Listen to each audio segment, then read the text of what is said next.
मैं यहाँ का ग्राम प्रधान चुना गया अपने गांव का। 2 पंचवर्षीय में ग्राम प्रधान रहा यहाँ पे।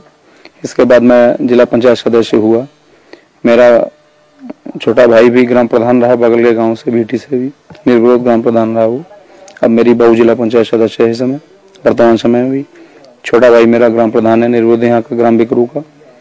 और मेरी पारिवारिक पशु, मेरे बाबा भी यहाँ के जमींदार भी थे और ग्राम प्रधान भी थे, बाद में हुए। मेरी पारिवारिक पृष्ठभूमि ही राजनीतिक है। तो राजनीतिक पृष्ठभूमि तो मेरी पारिवारिक है, मेरी पैदाइशी कहिए तो आप पैदाइशी है। विकास दुबे जी, किस तरह से आपको कहा जाता है कि आप अपराध में डॉन नाम से बोला जाता है कि आप माफिया हैं, डॉन हैं, और लेकिन आपका राजनीतिक करियर है, क्या है बेसिकली, हकीकत क्या है? देखिए, एक्चुअल राजनीति में लाने का श्रेय मैंने पढ़ाई में ग्रेजुएशन किया है मैंने, और मैं अच्छा स्कॉलर रहा हूँ अपने टाइम का। राजनीति में लाने का श्रेय मुझे स्वर्गीय हरिकिशन श्रीवास्तव जी का है, जो मेरे राजनीतिक गुरु थे और उत्तर प्रदेश के कई बार मिनिस्टर रहे और उत्तर प्रदेश विधानसभा के अध्यक्ष भी रहे वो। उन्होंने मुझे राजनीति में लाने का प्रयास किया और उन्हीं के प्रयास से मैं राजनीति में आया। और जिस दिन से मैं राजनीति में आया तो लोगों को मेरे प्रभाव से और मेरी लोकप्रियता से जेलसी होने लगी। आज तक कोई भी ऐसा मामला नहीं है जिसको मैंने अपने हाथ से मैंने कोई अपराध किया हो या मैंने कोई अपराध को बढ़ावा दिया हो। अपराध से मेरा कोई दूर दूर से रिश्ता नहीं है। मेरी राजनीतिक वर्चस्व की जंग है जो मेरे जिंदगी तक और मेरे मरते दम तक जारी रहेगी। लेकिन इस राजनीतिक वर्चस्व की जंग में बम, गोली और हत्या ये सब चलता नहीं, ऐसा नहीं है। हमारी राजनीतिक जंग में कभी भी ऐसा कुछ भी नहीं हुआ कि मैंने किसी को मरवाया हो या किसी को मारा हो या किसी को मारने के लिए प्रेरित किया हो। किसी के ऊपर आरोप लगा देना, आप तो समझते हैं कि उत्तर प्रदेश में होता क्या है कि मर्डर कहीं होता है, फंसाए कई लोग जाते हैं। मर्डर कोई करता है, उसके भाई, उसके खानदान, उसके परिवार, उसके सब सारे लोगों को फंसाया जाता है। ये उत्तर प्रदेश की एक ये ट्रेंड बन गया है लोगों का राजनीति में फंसाने का, और उसी का मैं शिकार हुआ हूँ। श्रम राज्य मंत्री संतोष शुक्ला का हत्या का आपके ऊपर आरोप लगा, उस वक्त आप कहाँ थे? क्या वो हत्या आपने की? जी नहीं, जिस दिन उनकी हत्या हुई थी उस समय मैं थाने में अपनी FIR लिखाने हुए गया हुआ था। मेरे ऊपर अटैक हुआ था। उसके बाद मैं जब वहां से चला आया, जब अपने ऊपर अटैक किया मेरे ऊपर, मैं उस दिन कानपुर जा रहा था अपनी पत्नी को लेकर। वो बीमार थी, उनको किडनी पेन था। रास्ते में मेरे ऊपर बम से अटैक किया गया, बम और गोलियां चलाई गई मेरी गाड़ी पर। तो मैं उसकी FIR, जब मैंने SP कानपुर देहात को फोन किया कि मेरे ऊपर इस तरीके से घटना हुई, तो उन्होंने मुझे कहा कि आप वहीं रुकिए, मैं फोर्स भेज रहा हूँ। फोर्स मुझको वहां से लेके आया, मैंने थाने में FIR लिखाई और मैं चला आया। इसके बाद थाने में जिन मंत्री जी का आप नाम ले रहे हैं, वो मंत्री जी किन्हीं कारणों से अपना पहुंचे और उन्होंने किसी तरीके से पुलिस से उलझाव किया। वहां लोगों से उनकी कहासुनी हुई। इसके बाद क्या हुआ क्या नहीं हुआ उससे मेरी जानकारी नहीं है। उनकी हत्या की जानकारी या उनके मरने की जानकारी मुझे लखनऊ में हुई। हत्या के कई चश्मदीद थे। मनोज शुक्ला, जो संतोष शुक्ला मंत्री के भाई थे, उन्होंने आपको देखा था कि आपने गोली मारी है? नहीं, ऐसा कुछ नहीं। ये देखिए, इस बात को तो अदालत में इसका ट्रायल हो चुका है मुकदमे का, और अदालत में इस चीज साबित हो चुकी है कि मनोज शुक्ला पेशबंदी में उनसे, मनोज शुक्ला के साथ जितने उनके गनर, संतोष शुक्ला जी के साथ गनर, शैडो ड्राइवर और उनके प्राइवेट लोग थे, उन्होंने सारे ने गवाही दी कि जिस समय संतोष शुक्ला का मर्डर हुआ उस समय विकास दुबे या जो लोग आरोपित लोग हैं उनके परिवारजनी, ये लोग मौके पर नहीं थे। इनका नाम पुलिस के कहने पर FIR में लिखाया गया। जैसा पुलिस ने कहा मैंने वैसा FIR में लिखाया। अब वो मुकदमा ट्रायल होने के बाद भी उसमें दोष मुक्त हो चुके हैं सारे लोग, और उस मुकदमे की कार्रवाई सारी जो कुछ थी वो समाप्त हो चुकी है। मैंने अदालत में सरेंडर किया, न्याय में मेरा विश्वास था, मैंने अदालत में सरेंडर किया और उस मुकदमे को फेस किया। सारे ट्रायल को, जितने दिन ट्रायल रहा मैं अंदर रहा। मैंने ट्रायल पे मेरा जब ट्रायल हो गया, मैं समाप्त हुआ, मेरा मुकदमा खत्म हुआ, उस समय मैं जेल के बाहर आया।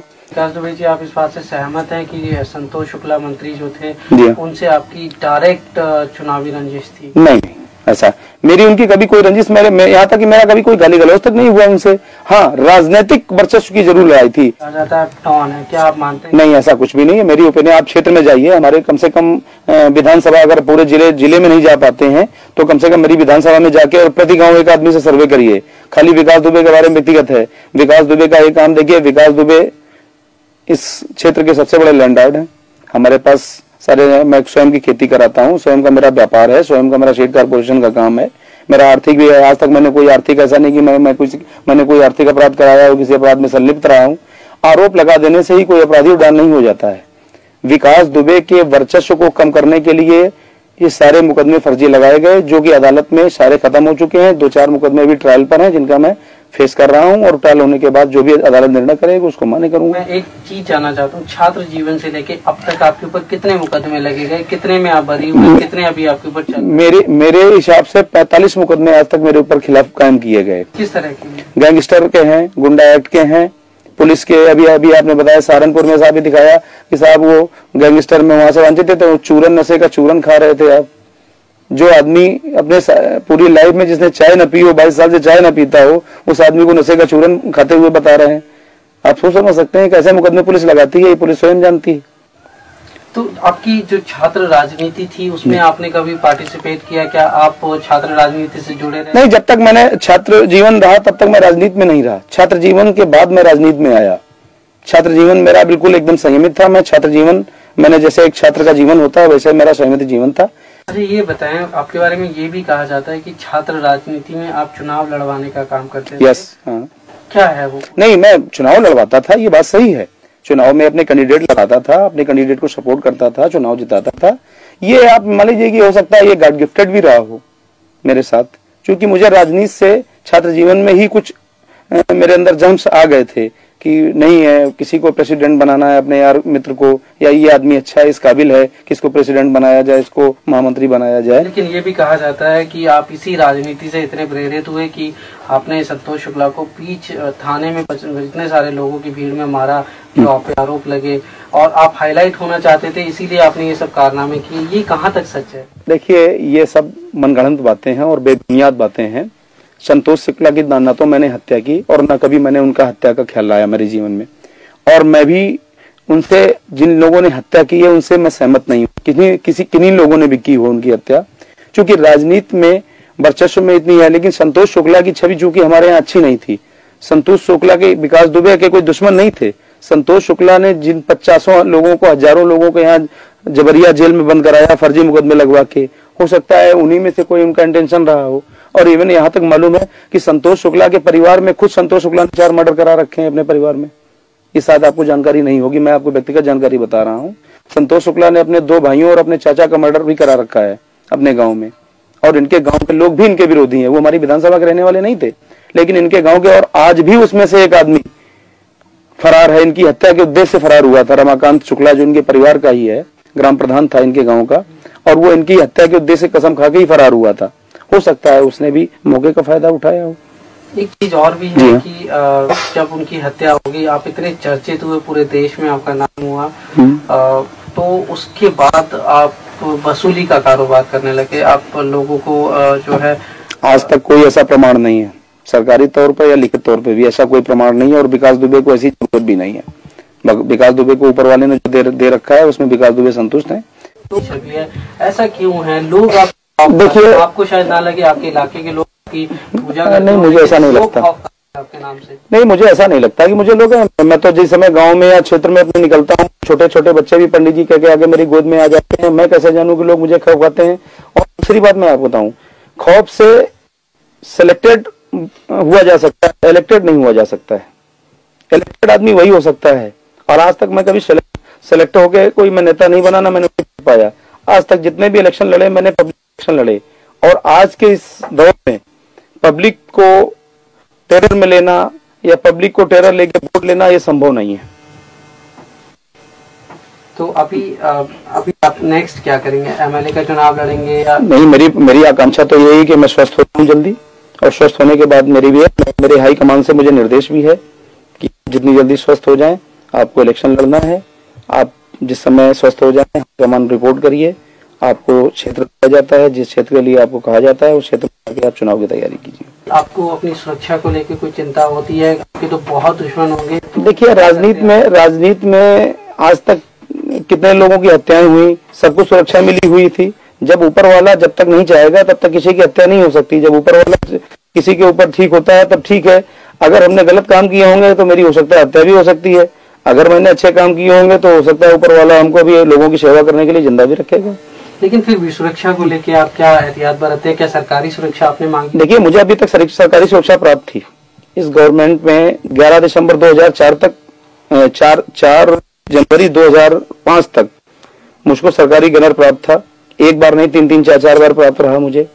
लेकिन कुछ राजनीतिक कारणों से मेरा गनर वापस ले लिया गया, इसलिए मुझे व्यक्तिगत सुरक्षा अपनी रखनी पड़ती है।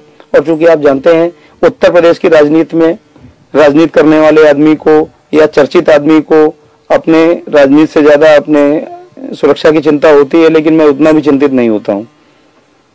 सुरक्षा अपनी जगह है, चिंतित है, क्योंकि मुझे ये विश्वास है कि मैंने पब्लिक में ऐसा कोई गलत काम नहीं किया है जो जनता ये करे। लेकिन चूंकि राजनीति में सुरक्षा सिक्योरिटी करना कोई बुरी बात नहीं है, तो इसलिए अगर मैं अपनी सुरक्षा रखता हूं तो इसमें कोई हर्ज नहीं होना चाहिए किसी को। जी, ये बताएं, छात्र राजनीति आजकल क्या गंदी हुई है? क्या उसमें देखिए, हिंसा का बढ़ावा लेके? देखिए, मैं आपकी बात समझ गया पूरी इतनी बात में ही।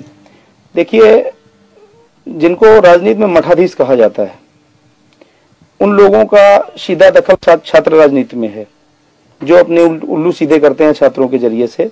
और ये दखल, मठाधीशों का दखल छात्र राजनीति में कतई नहीं होना चाहिए, इसका मैं विरोधी हूँ।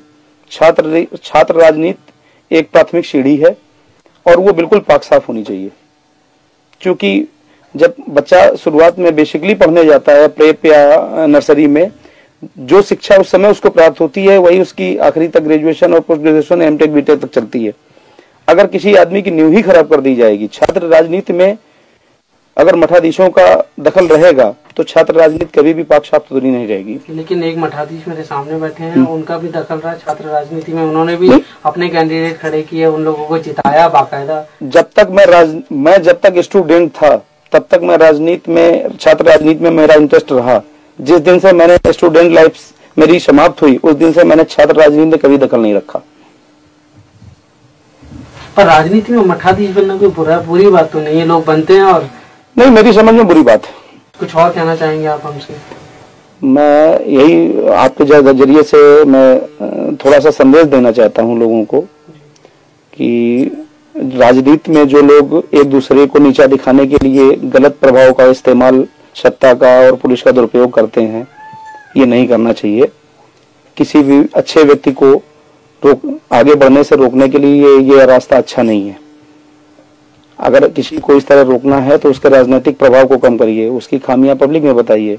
लेकिन किसी के ऊपर आप फर्जी मुकदमे लगा के बंद करवा दें अपने राजनीतिक प्रभाव के इस्तेमाल से, ये बात ठीक नहीं है। लेकिन विकास दुबे जी, शुरुआत में तो शायद कभी ना कभी आपने कुछ ऐसा कुछ किया होगा जिसकी वजह से आज लगे होंगे। उसके बाद क्या पुलिस ने जबरदस्ती डाले केस? देखिए, पुलिस आज भी मेरी विरोधी नहीं है और पुलिस मुझसे कभी भी इस तरह से असहमत नहीं रही। मैं ग्राम प्रधान रहा, बराबर पुलिस दरवाजे आती है, बराबर क्षेत्र के एसओ, सीओ साहब जो भी हों, जो बुलाते हैं, मैं आज भी थाने जाता हूं।